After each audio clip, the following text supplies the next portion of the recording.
ndeko mwasi wana azalaki na tata na ye ndenge kaka mokili esala babota ye moko mwana mwasi papa na mama babotaka ye moko eyo salake papa na bango azalaki muta bozwi sans koyeba ke papa akotaki deja na magie papa akotaki papa kendaki atekaki bana na ye nyonso asimbisa bango lokola gage falaki siko bakonzo baye papa pe azali na posa azwa kibokonzi basengi ye eloko ya munene fo apesa eloko ya munene fo apesa mama ya Esther papa alivre mwasi na ye ndeni azali na muninga na ye apesi nzele pa muninga na ye alinga mwasi na ye po akomisa mwasi na ye femme de nuit na ye.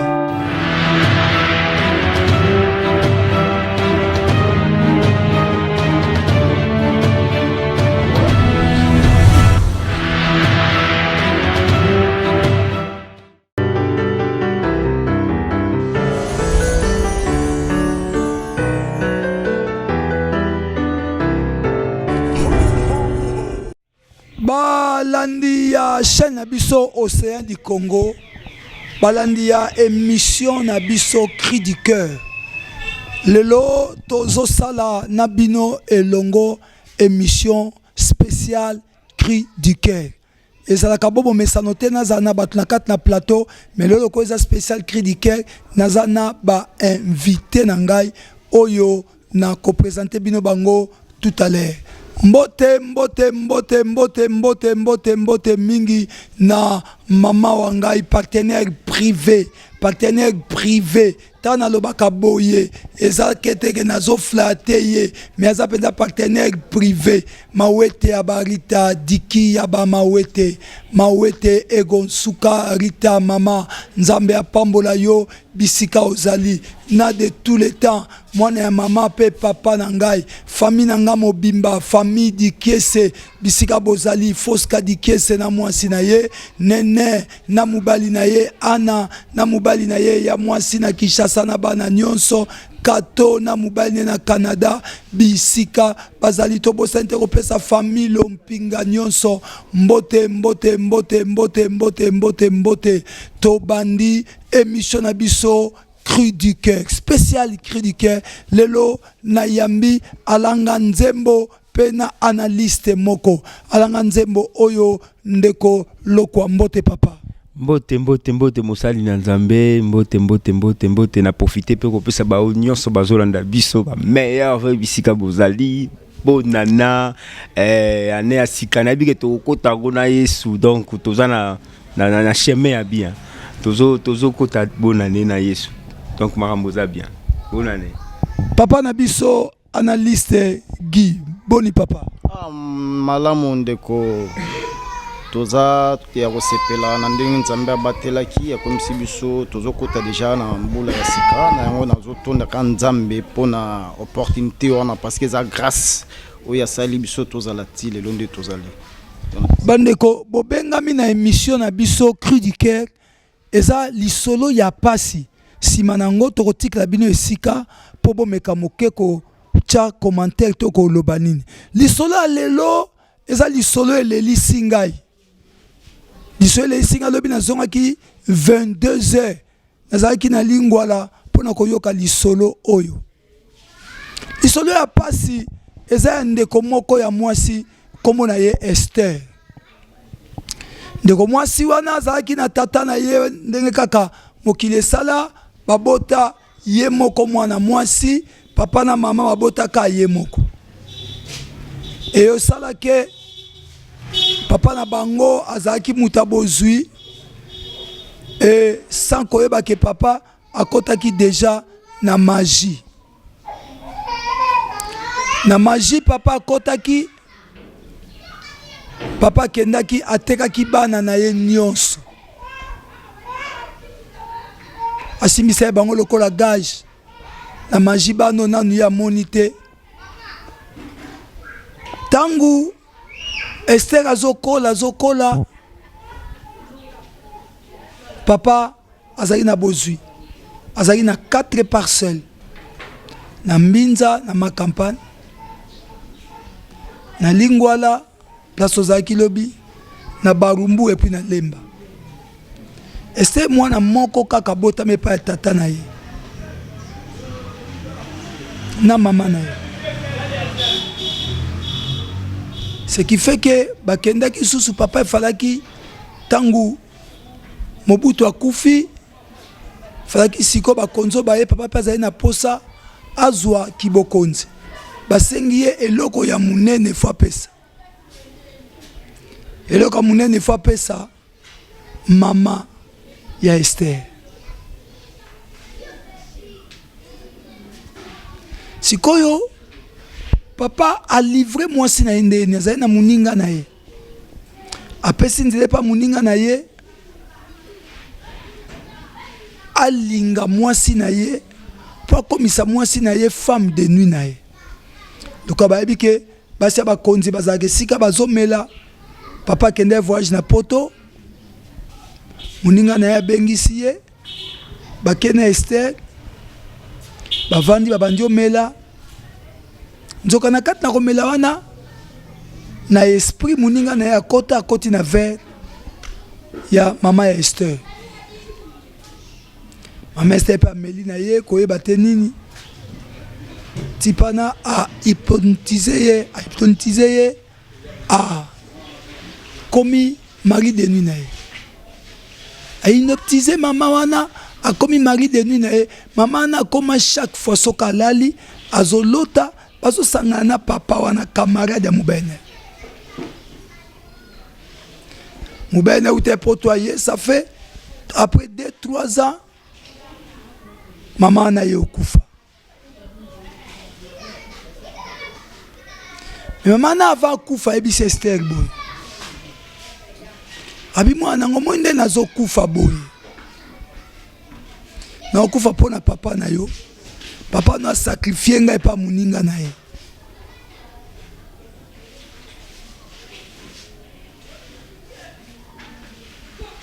Maman na kufi.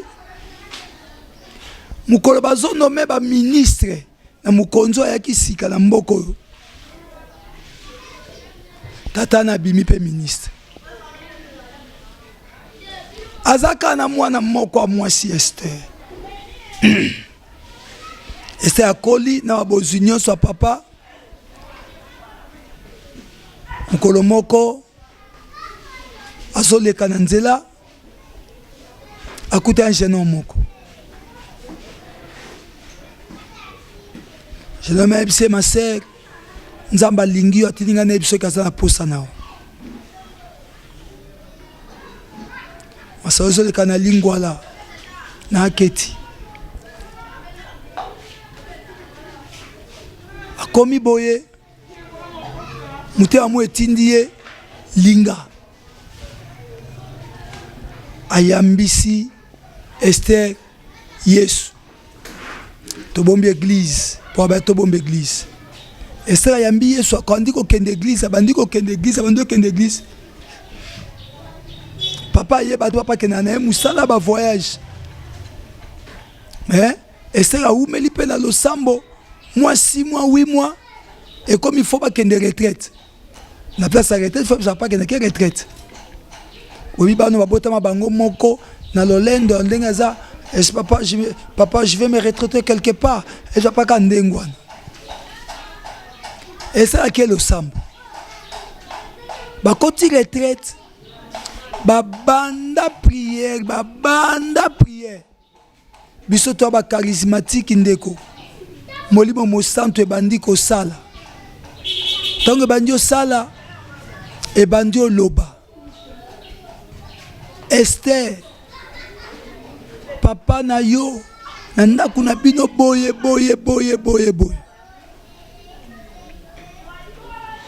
Bien aimé, na tangu bazo sambela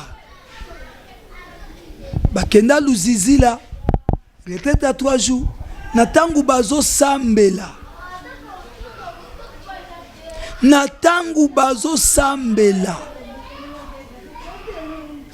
papa na bango place azalaki na ndako amoni na TV na bango ba magie. Baby c'est moi na yo aye pour détruire vie na yo. Lokola moi na détruire vie na yo, il faut yo o détruire. papa na la mukimba moko.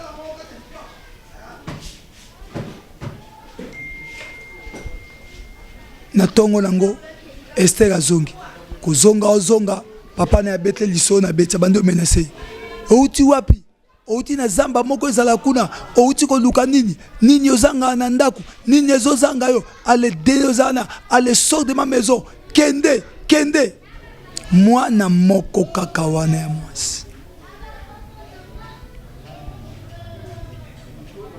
Papa wana abengani Esther lokola ndako ya lingwala. Papa na sombela yango Esther ake kovanda siko na lingwala. Loko eza na espace ya munene abengisi pe ba frère wana bache sous selili wana.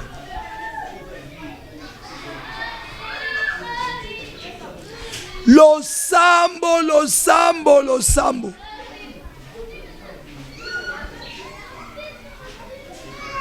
tata na longwe ministre. Guerre ekoti entre papa na mwana.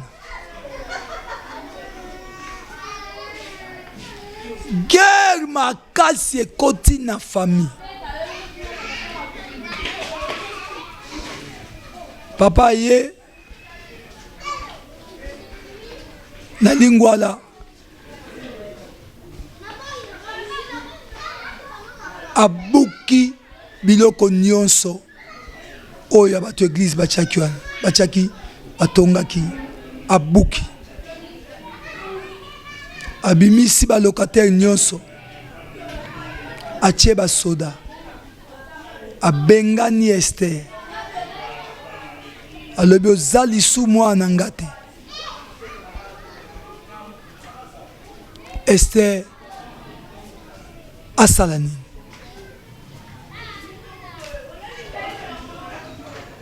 Akutanaki nanga lobi azolela mwana moka mwasi alobi afunda tata na ye na parke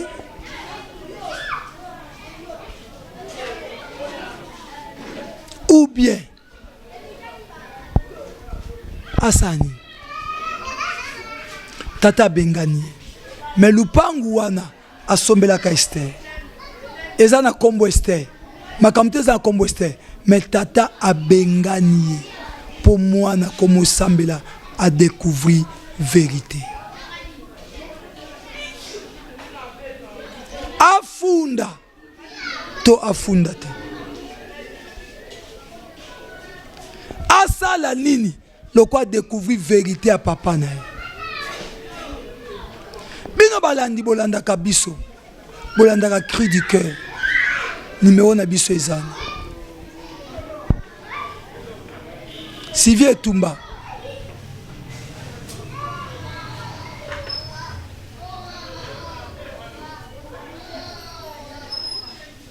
Zouani na Londres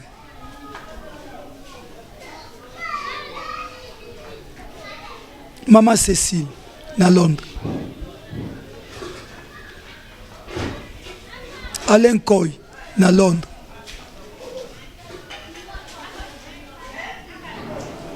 Fondation Nitu Florent Bolobini Mama wangai Fitina Madawa Chantal Mama Ndoualou Blandine Bana Sonabata Bana Madimba Bana ba Congo Mobimba Congo Central Bolobini afunda tata na parke te sukaboni Gérard Nzetima ya Soleil bokilo yanga mama Hélène place ozanza mapambola yo papa Jean-Marie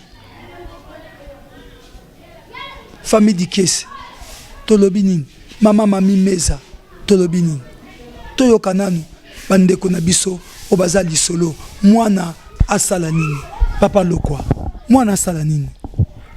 Merci Moussali Nzambe ezali lisolo moko mulai pe lisolo ya pasi oyebi homme de Dieu na vie na ba famille o tozo bota manango ba problème ezozala et tozo kuta hiérarchie ya ba lien ya makambo ba kokololo ba papa basala. Alors eloko zo bikisa biso la première des choses eza koyeba Nzambe kokota na kati na profondeur en extase ya makambo ya Nzambe. Pona ndeko Esther ngana kolobe loko moko. Nzambe tangu aponi Joseph na kati ya famille, Nzambe amonaki o Joseph azalaki. Et ce qui Joseph akena koluka bazuzi. Moi je trouve que peut-être le problème na ngaki ezala lolenge mususu to Joseph ngaki akufa. Mais il a fallu Joseph à la passion et batekaye akende à comprendre oyo famille na ye to bandeko ne bazalaki pour que akende ko accomplir pour que akomana objectif to accomplir mission o Nzamba tinda kiye. Par là je veux dire quoi? Na ye ko comprendre na kati ya histoire ya ndeko Esther que ndeko Esther Nzamba zo bengaye. Nzamba zo bengaye peut-être yende mutu akufungula génération ya sika nzela ya sika ndeko Esther peut-être yende mutu bao bakuyana sima na ye parce que ce qui nalandi lisolo bien mosala Nzambe auti kolobake la sœur abotami yemoko unique fille merci yemoko unique fille. Alors lokola abotami yemoko aza obligé aluka elongi ya Nzambe kaka lokola no lenge oyo ya koti na koluka Nzambe wana pour que Nzambe a délivré pour que Nzambe a luka chemin moko boya ko sala. Je trouve que ba bien to bozuya papa to ba bien matériel ce sont des choses où ezali comment dirais-je ezaba biloko yoko tikala où eza vanité des vanités yango mona lobaka chaque fois que à quoi sert bon d'avoir tout, de gagner de l'argent bomengo et puis de perdre son âme. Donc moi je trouve que papa wana na mabe asalaki mama ya Esther ezana mungunga oyo Nzamba kotelema akokata likambo wana papa wana pa kokufa. Moi je trouve que la vivante na mokilo donc akokufa kaka. Et conseil onga na kopesa ndeko Esther akangama na Nzambe. Ndeko Esther ndeko esiko zali koboya Nzambe te mama na ngai. Kangama na Nzambe. Loko bandaki musala wana déjà na Nzambe et Dieu a fait grâce que au détecter le problème la source. Esika nkone zali esika mabe zali esika molili ezali. Moi je trouve que la parole de Dieu dit tant Nzamba telemara na solution tant Nzamba telemara na yano ba ono so ba poussa na kapembe na Nzambe bazara solution et bazara mutu mukila te Nzamba ko distinguer yo Nzamba ko sala même kombo na yo na lolenge na ye. C'est pas que le rôle papa na yo abotami papa na yo azana bomengo to papa na yo azana gouvernement ndengo la kisake Nzambe. En fait, qu'est-ce que je veux dire? Nzamba collection na nzela oyo kaka na bomengo ya papa na yo te mena nzela na ye afin que a forger yo afin que le kana ba principe na makambo belé pour que lobby ozala na histoire oyo kosala na Nzambe. Moi je trouve que ozala pas malamu osali choix mabete kangama na Nzambe et Nzamba ko tala kana yo Nzamba ko défendre yo. Merci beaucoup l'homme de Dieu. Merci papa Guillaume Lobini. Esther afunda toi salanine. Oui, merci Moussali Nzambe. Pour ngai après ba analyse kolanda lisolo oyo ya sœur Esther, ngana zuya on a 3 volets. C'est-à-dire premier problème eza Esther zotala non eza dans affection paternelle. Parce que on a za papa na ye. Deuxième chose azotala problème intérêt. Oye parce que aza enfant légitime ya papa on a pu eza la fille unique. Troisième chose, il faut que l'on a sur le plan juridique. C'est-à-dire, Esther Azas Konambara. Makambu, surtout le bito kende, Esther a funda papa nae. Il faut que la famille et intervenir d'une manière ou d'une autre. Bakoye bate que papa et Esther a salaki mabe. On a zol batan qui analyste. Papa Esther a salaki mabe, bakoye bangote. Parce qu'on dit souvent que Mukolo azalakana torté devant moi namuke. Parce que même la sorcellerie est vraiment palpable devant la loi. Donc on est à la moi pas si pour na trancher yango. Deuxième chose, Esther ndako wana eza ya Esther. Na mikanda nyoso eza la combo ya Esther. C'est déjà un acquis pour elle. Donc céder ndako bon ponanga bon lobaki ko éviter ba problème mais non. Problème ya Esther eza problème akovanda na ndako wana. Esther ovanda na ndako wana mais hypothèse ya kokende ka funda papa na ye option na to ezala déjà écarté. Bon na mona te akofunda papa na problème nini. Oui, c'est bien beau. Papa a bengani abuki babiloko oyo basala nzambi basala ki zala comme église.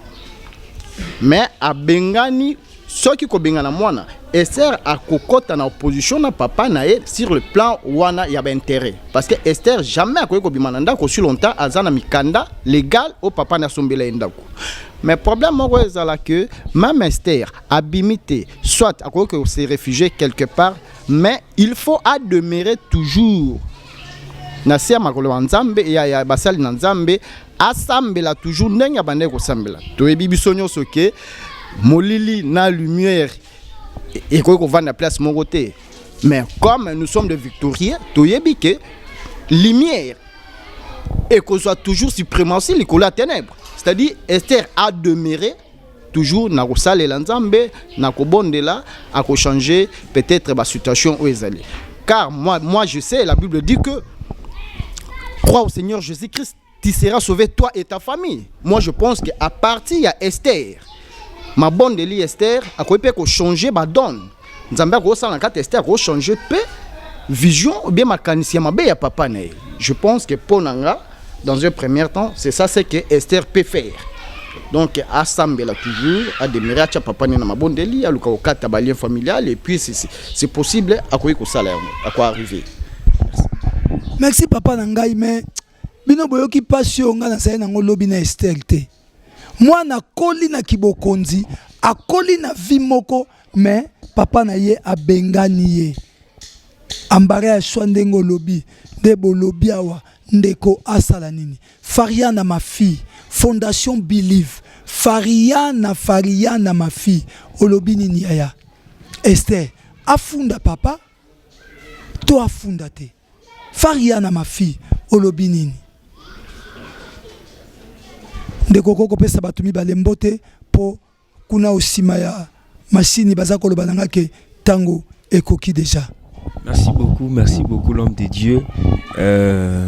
Mbote na ngai yambo azo pesa na moto bazo benga ye na kata Belgique. Mère moko ya bien, maman moko lingaka mama nzambe surtout a soutenir mama nzambe. Nga benga ka moto yambo. Maman charmante bofunga na famille bofunga nyonso na kati ya Belgique na pesi bino mbote ya trop surtout bat balinga nga le frère Grâce lo quoi balinga musala nzambe tozo sala banzembo na biso nzambe ba mélomane na biso ndamba continuer ko lever ko pambola bino. Merci l'homme de Dieu. Papa ki okopesa ndoki balembote. Ouais, pour nanga na ko bandana no na ko pesa pasteur nanga pasteur Didier Lompinga on a benga toujours au papa social mutoza na motema ya kosunga bato muto aibinde bakanga ka kandate muto ya mesana na kolimbisa parce que biso tolobi ke no toza ba ko héritier de Christ donc nzambe alimbisa ka biso ndenge yepe alimbisa même osali mabe na mona na bato ya bongote en tout cas il a que que non on a vraiment osali ya nzambe. Deuxièmement na ko pesa famille Lompinga nyoso bambote ya ebele et babonana et famille saya na kopesa bango nyonso mbote plus spécialement na otozo benga corps médical lili saya mama ya ba mama nelongo na ya soise donc bambote ebele babrio ba jogo na ngai donc jogo ba jogo donc muto yo akosimba lobby na biso na équipe nationale na biso Gloire Lompinga donc na pesa bambote ebele na sans oublier fiancé nangai Oscarine Balebi. Merci beaucoup. Tozangi te ko pesa mbote na ba famille nyonso oyo baza ko landa biso. Fariana ma fille olobi nini nzambe apambola yo ona bosani mama joli ki yedi place ozali nzambe apambola abatela famille mobimba na kombo na Yesu Masia.